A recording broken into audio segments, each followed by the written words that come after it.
साथियों, स्वागत है आप सभी का एक बार फिर से मेरे चैनल पर। और यहाँ पे अभी आपके लिए एक इम्पोर्टेंट अपडेट है। तो जैसा कि आप सीएसआईआर एचआरडीजी की वेबसाइट पे विजिट करते हैं, तो आपको लास्ट वीडियो में मैंने आपको बता दिया था कि जो कि उन्होंने एक इम्पोर्टेंट इंट्रोडक्शन किया है, जहाँ पे उन्होंने जॉइंट सीएसआईआर यूजीसी और डीबीटी जेआरएफ को मर्ज किया था और उसके रिस्पेक्ट में आपसे फीडबैक मांगे थे काफ़ी दिन पहले, 6-7 महीने पहले की बात है।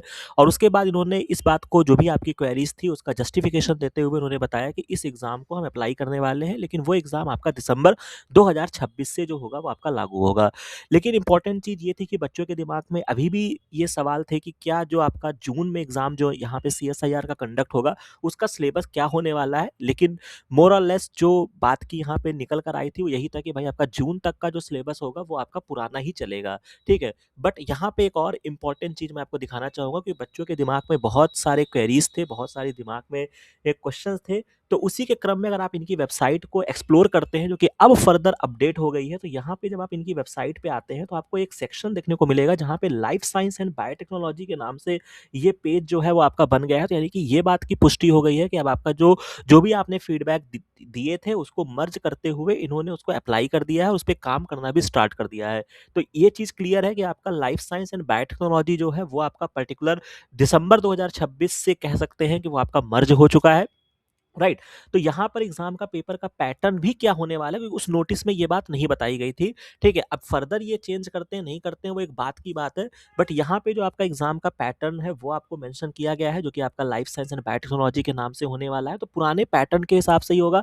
और यहाँ पे उन्होंने एक चीज, जो इंटरेस्टिंग चीज यहाँ पे मेंशन की है कि जो आपका syllabus up to exam cycle June 2026, यहाँ पे आपको एक लिंक देखने को मिलेगा। जब आप क्लिक करते हैं तो ये आपका एक सिलेबस डाउनलोड हो जाएगा, जो कि आपके 13 यूनिट्स हैं, जो कि आपके पुराने यानी कि ओल्ड सिलेबस के अकॉर्डिंग एट इजिट यहाँ पे पड़ा हुआ है। तो यानी कि अब यहाँ से आपको एकदम से क्लियर इस बात की पुष्टि हो जाती है कि आपका जो पर्टिकुलर एग्जाम जून में कंडक्ट होने वाला है वो आपका पुराने सिलेबस पे होने वाला है। तो यानी कि जिन बच्चों का एग्जाम अभी क्रैक नहीं हुआ है, वो फर्दर तैयारी करना चाह रहे हैं, तो बिना किसी दिमाग में व्यवधान रखे हुए आपको पर्टिकुलर पुराने सिलेबस को ही फॉलो करना है। और ये एक अच्छी अपॉर्चुनिटी, क्योंकि जब आप रिवाइज सिलेबस को डाउनलोड करते हैं, जिसके बारे में हमने डिटेल में ऑलरेडी चर्चा करके रखा हुआ है, कि यहाँ पे जो आपकी यूनिट्स हैं वो आपकी बढ़ गई है, ठीक है। तो ये आपके लिए थोड़ा-सा हो सकता है कि नई चीज़ें इसमें आपको देखने को मिले, और फिर आपके पास एक्सक्यूज़ेस हो सकते हैं कि शायद 30 यूनिट्स के लिए हम ज़्यादा फीसिबल थे, 14 में इन्होंने बायो इन्फॉर्मेटिक्स ऐड कर दिया है, या बहुत सारी ऐसी इंडस्ट्रियल बायोटेक्नोलॉजी करके मतलब न्यू चीज़ों को इन्होंने ऐड किया है, ठीक है। बाकी तो लगभग चीज़ें सेम है, लेकिन यहाँ पे क्या होने वाला है कि वो एक नया सिलेबस होगा, नया पेपर का पैटर्न होगा। तो किसी को नहीं आइडिया है कि वो जो पहला एग्ज़ाम जब ये कंडक्ट कराएँगे दिसंबर 2026 में, तो वहाँ पे क्या स्टोरी होने वाली है। तो जिन बच्चों के कुछ नंबर से रुके हैं, या जिन बच्चे अभी अपीयरिंग में हैं, या कह सकते हैं कि अभी इस फील्ड में आए हैं, उनके लिए एक बेटर अपॉर्चुनिटी है कि आप पुराने पेपर के पैटर्न पे आपको जून 2026 का एग्जाम देखने को मिलेगा। तो ये एक बहुत इंपॉर्टेंट अपडेट था, जिसमें ऑब्वियस सी बात है मैंने आपको इनके ऑफिशियल वेबसाइट के माध्यम से यहाँ पे दिखाया है, तो आपको ज़्यादा ही क्लियर हुआ होगा।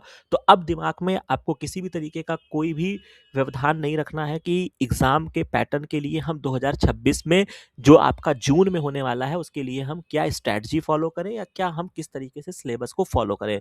तो मुझे लगता है कि ये चीज़ को मैंने आपको बहुत अच्छे से बता दिया है। बाकी एक इनपुट्स और भी है कि हो सकता है कि आपका डीबीटी जेआरएफ जो कि आपका इस साल जो है वो कंडक्ट हो जाए। ये भी थोड़े-थोड़े इनपुट्स जो हैं वो आपके मिलने शुरू हो गए हैं कि शायद वो भी अपना जो आपका कह सकते हैं कि जो नॉर्मल अप्रैल मई में जो आपकी साइकिल होती है वो शायद वो कंडक्ट करा दें। हालाँकि ये बात जो है वो पूर्णतः अभी जब उनकी वेबसाइट पे आएगा तभी क्लियर होगा। बट फिर भी इस बात के भी चांसेस बन रहे हैं कि आपका डीबीटी जेआरएफ भी आपके इस जो आपका नॉर्मल अप्रैल मई में होता है वो आपको देखने को मिले। तो ये इंपॉर्टेंट अपडेट्स थी जो मुझे आपके साथ साझा करनी थी। बाकी इस तरीके की सारी अपडेट्स आपको समय पे मिलती रहे, इस चीज़ के लिए ज़रूर मेक श्योर करिएगा कि आप इस चैनल को लाइक, शेयर एंड सब्सक्राइब ज़रूर कर लीजिएगा। बाकी अगर आप इस एग्ज़ाम की पर्टिकुलर तैयारी करना चाहते हैं, तो आपको यहाँ पे एक जॉइन बटन का ऑप्शन मिल जाएगा।